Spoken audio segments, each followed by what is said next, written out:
when you think about Dr. King, what do you most think about?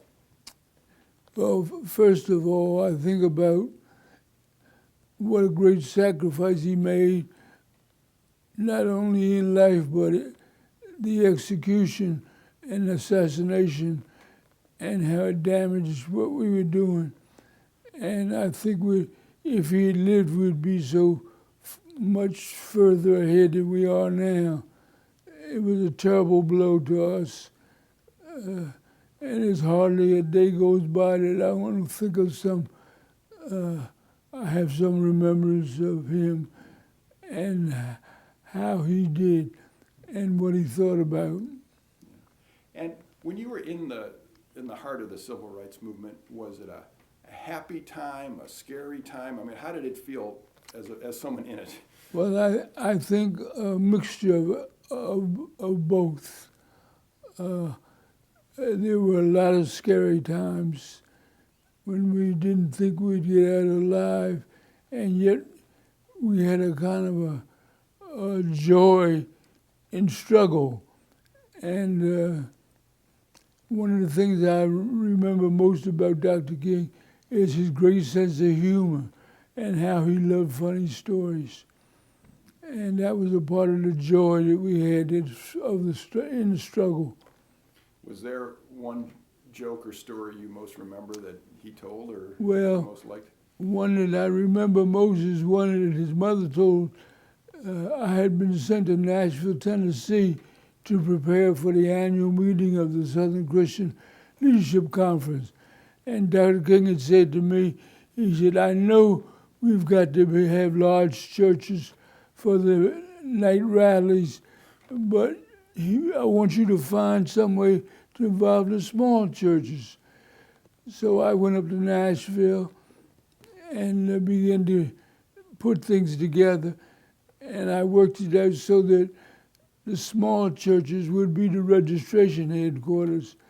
And so I called Dr. King and told him that was the plan, and he agreed.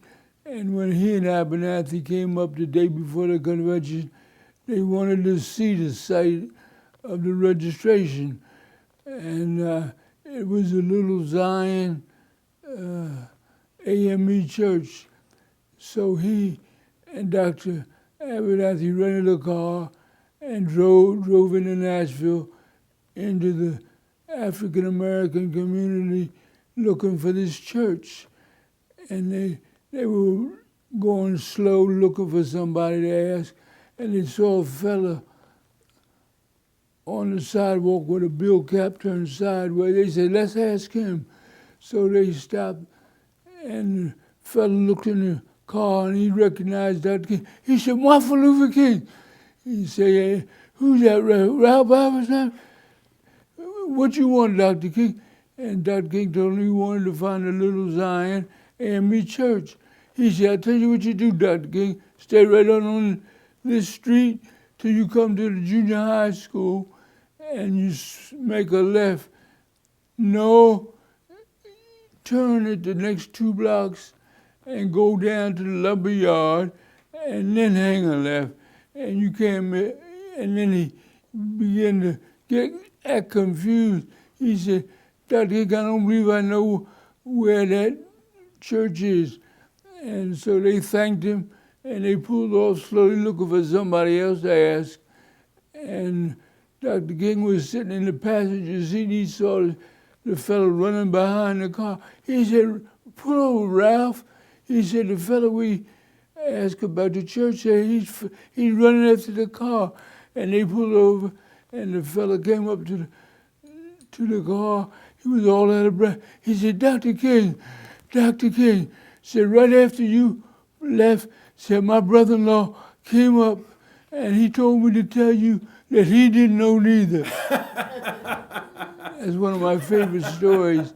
That's a good story. And what do you think was, in your memory, what were the most key moments of the civil rights? Well, I think Birmingham was the primary watershed of the nonviolent movement. And before we went over there, to start that campaign. Dr. King had said to us, if we crack Birmingham, we can crack the South.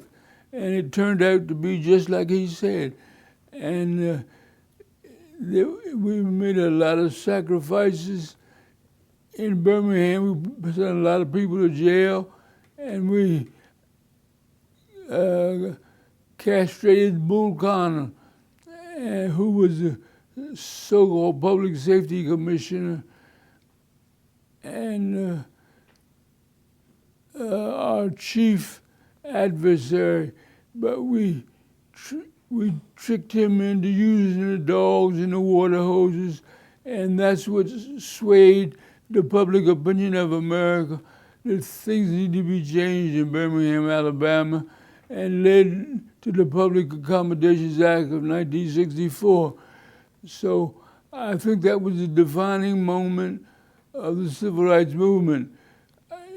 Selma was just important because of the right to vote, but Birmingham was more dramatic, I think, in its impact on America. Did it feel in the middle of that campaign that you weren't going to win? Did it, or did No, you? we never thought about anything but winning. Yeah. We knew we could, if we could get Bull Connor to tip his hand, America would be touched to see what we were really trying to do with our civil rights movement. And talk about the letter from Birmingham Jail, because I read that as a philosophy student at University of Michigan years later. Talk about your role in that. Well, I was the only one in Birmingham at that time who could read Dr. King's chicken scratch writing, and it was smuggled out in the edges of newspaper and toilet paper, any kind of paper he could get. And my secretary, a lady named Miss Willie Pearl Mackey, we stayed up all night, and I was translating it to her. She said about him, she said, he sure can speak, but he can't write. But his writing was sort of illegible. But I had gotten used to it, and I knew what his writing was like, and so that was the role I played. I think the most important thing that I had to do with it was convincing the Quakers. They wanted to call it Tears of Love, and I don't know, you need to call it what it is, a letter from the Birmingham Jail. So I gave it its name, and it became, I think, one of the most important documents of the centuries. Yeah, I agree with that. What was the lowest point of the civil rights movement that you remember, and the highest point? I think the lowest point was the impasse that was created in Albany, Georgia. And that's because of the squabbling between the lead organizations, NAACP, SNCC, SCLC, and we spent too much energy trying to push our organizations instead of working on the adversary. And that was a low point for us because it was, the media treated it as a defeat for Dr. King, but Dr. King didn't fail, Albany failed. We changed it, but it ended up in a Mexican standoff. And what was the highest point, would you say? I would again say Birmingham. Yeah. And did you know as a teenager that you would get in the civil rights movement one day, or did you just kind of, I know you were a minister in Virginia, but what got you into so dedicated to it? My first foray was when I was 9 years old. Two sisters and I went to the theater in our town in New Jersey, South Jersey. It was very segregated. In fact, the part of New Jersey we lived in was below the Mason-Dixon line. And New Jersey passed a law that if you refused entrance to a place for whatever reason, you could go in without a ticket. And they wouldn't sell us a ticket at the Park Theater in our little town, and we just went in. and the picture was The Great Lie. And they wouldn't let anybody sit in the seats in the row that we sat in. So that was my initial going in. I didn't, at that time, think about the future, but when I got to college and rode the segregated trolley cars and saw the signs that said colored only, I could see that the ministry was the best way to go. And that's what made me decide to go into the ministry. So you went into the ministry in part for the civil rights aspect of the ministry? Beg pardon? I mean, you saw the ministry as a way to get involved in civil rights versus purely for religious reasons? To work for justice, I saw that, because the minister was not prone to the pressures that the community would put on him, because he was employed and accountable to the black community. And then there's a famous story about you getting a library book when you were back in Oh, Virginia. Can you yes. tell that story? Going in protest against the public library in Petersburg, it was the first time a library had been approached. So when I went in, the white door, I asked, I wanted volume 1 of Douglas Southall Freeman's biography of Robert E. Lee. I was kind of rubbing it in their face. And because I went in and was in the so-called white section, I was ultimately arrested with other people. I think 14 of us went to jail, and ministers and 2 or 3 students, we stayed in jail for a couple of days. And it sort of gave enthusiasm, momentum to the movement, which emanated from Petersburg. Petersburg was the center of civil rights activity in Virginia, and it created interest in other cities, Lynchburg and Roanoke and Norfolk and Portsmouth, because of what we had done in Petersburg. And how did you go from your work in Petersburg and Virginia to teaming up with Dr. King? Well, it was my work in Petersburg that impressed Dr. King, and he felt that I was the person to duplicate it across the South. And it was from Petersburg that he recruited me to become the first full-time executive director of SCLC. And about how old were you around that time, and how old was he around that time, roughly? I think I was 32. And he was in his early 30s as well. He was about, I found out in recent years that I happened to be a year older than he, because I thought I was 32. I really 33. Oh, okay. And but both very young to be leading a big movement. Young and in the ministry and seminary trained and kind of bright and fearless.